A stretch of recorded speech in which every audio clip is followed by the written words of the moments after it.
What's up guys and girls, Archer Gaming here, and today we are coming at you with Gaming 101, how to prolong the life of your paints. In this series it's going to be all the little hints and tips that I've learnt through doing the hobby, which I don't see many people do, so I can just pass them on. So it's not going to be the same as everyone else of, for example, make sure you stand your glue up right and keep your paintbrushes up right. No, it's going to be tips that I hardly ever see and just want to share. So as you can see, we have a normal Gene Stealer purple here, one of the basic Citadel paints. If you use the layer paints or the base coat paints, I wouldn't advise this technique for the dry paints or the washes.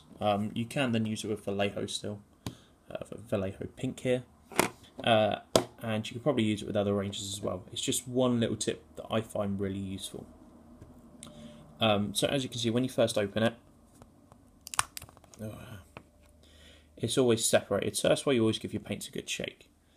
But when you shake them, there's nothing, you do have to give them a good old shake.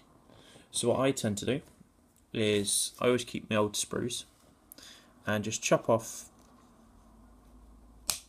a chunk, not necessarily big, sort of see it here, it's about the size of the clippers roughly, and just pop it in the paint, and then it will stay in there for however long I own the paint. And then when I shake it up,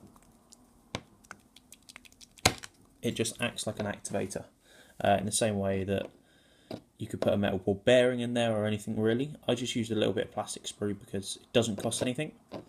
Everyone sort of throws their sprues away anyway, and it just helps it activate in the middle as well, giving you a nice even shaken paint. Also what I tend to do, because I tend to add a little bit of water to my paints already, just so they're already pre-mixed. If I just need a little bit off the top, just to touch up something, or just need a little bit out of the actual lid, then I tend to give them a big old shake. And yeah, that's one way you can prolong the life of your paints.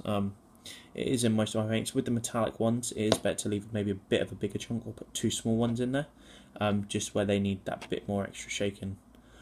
But yeah, it just generally helps, and then obviously you just throw it all away when the pot gets to the bottom, as you normally would.